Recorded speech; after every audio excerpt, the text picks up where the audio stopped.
ഉരുൾപൊട്ടൽ ദുരന്തം വിതച്ച വയനാട്ടിലെ മുണ്ടക്കൈ ചൂരൽമല മേഖലയിൽ ഇനി ആരും ജീവനോടെ കുടുങ്ങിക്കിടക്കാൻ സാധ്യതയില്ല എന്നാണ് സൈന്യത്തിന്റെ വിലയിരുത്തൽ.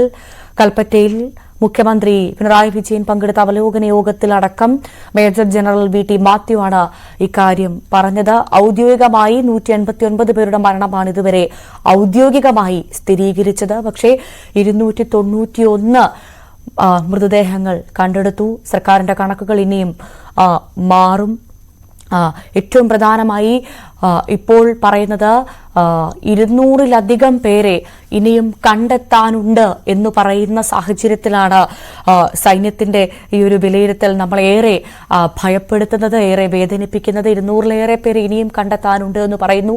291 മൃതദേഹങ്ങൾ ഇപ്പോൾ കണ്ടെത്തിയെന്ന് പറയുന്നു. ഇനി 200-ലേറെ പേരെ കണ്ടെത്താനുണ്ടെങ്കിൽ അത് അവർ ജീവനോടെ ഉണ്ടോ അല്ലെങ്കിൽ ഉണ്ടാവണമേ എന്നാണ് ഓരോ നിമിഷവും നമുക്ക് പ്രാർത്ഥിക്കാനുണ്ടാവുക. ഒരു ജീവന്റെ തുടിപ്പെങ്കിലും ബാക്കി ഉണ്ടാകണം. നേരത്തെ എം.എസ്. അനീഷ് കുമാർ പറഞ്ഞതുപോലെ സൈന്യത്തിന്റെ തിരച്ചിൽ ഊർജിതമാകുമ്പോൾ ഒരു ജീവനെങ്കിലും ഒരു മനുഷ്യൻ മാത്രമല്ലല്ലോ, ജന്തു മൃഗങ്ങളുടെ അടക്കം ജീവനും അതേപോലെ നമുക്ക് വിലപ്പെട്ടതാണ്. അത്തരത്തിലൊരു ജീവനെങ്കിലും എവിടെയെങ്കിലും ഉണ്ടെങ്കിൽ ആ ജീവന്റെ തുടിപ്പും നമുക്ക് രക്ഷപ്പെടുത്തി കൊണ്ടുവരണം.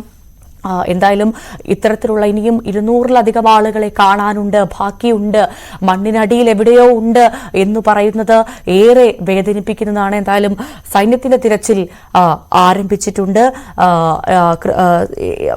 6 സോണുകളിലാണ് പ്രധാനമായും ഇന്ന് തിരച്ചിൽ നടത്തുന്നത്. നമുക്കറിയാം, ഈ ദേശീയ ദുരന്തമായ ഒരു പക്ഷേ പ്രഖ്യാപിച്ചേക്കാവുന്ന തരത്തിലേക്കാണ് നമ്മുടെ സാഹചര്യങ്ങൾ കടന്നു പോകുന്നത്.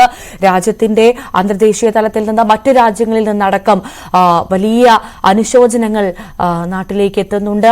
അനുശോചനങ്ങൾക്കൊപ്പം സഹായങ്ങൾ കൂടി നമ്മളിലേക്ക് എത്തിച്ചേരും എന്ന് പ്രതീക്ഷിക്കാം. എന്തായാലും